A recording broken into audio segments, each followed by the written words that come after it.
Kalingap Rab humanga sa ginawa ni Jomar, ganito pala si Jomar pagkasama si Carla.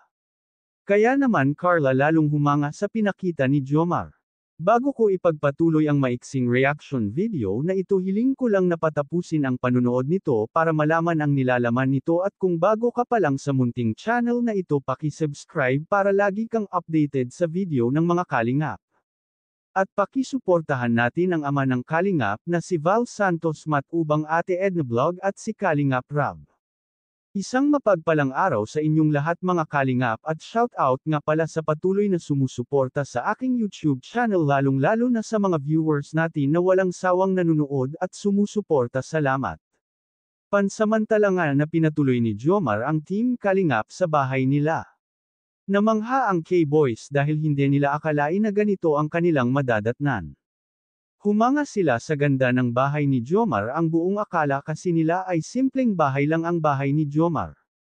Hindi nila akalain na ganito pala kaganda ang bahay nito. Pagdating nga sa bahay ay tinur kaagad ni Jomar si Carla at dinala ito sa taas ng bahay at may garden doon. Humanga si Carla sa ganda ng bahay, lalo na sa garden. Nahihiya pa nga si Carla na kausapin si Jomar. Muli ay niligawan ni Jomar si Carla dahil pumayag naman si Carla noon naligawan siya ni Jomar. Kinabukasan nga ay maagang nagising si Jomar at nagluto siya ng almusal para sa lahat, tinulungan naman siya magluto ng 2 K-Boys.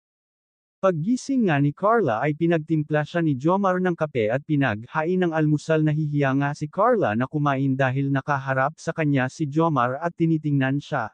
Hindi tuloy siya makakain ng maayos. Bandang huli ay nagpasalamat ito sa pagpatuloy ni Jomar sa kanila, lalo na si Kalingap Rab. Umuwi na nga silang lahat at naiwan si Jomar sa bahay nila. Hanggang dito na lang ang update ko mga kalingap. Maraming salamat at God bless sa inyong lahat.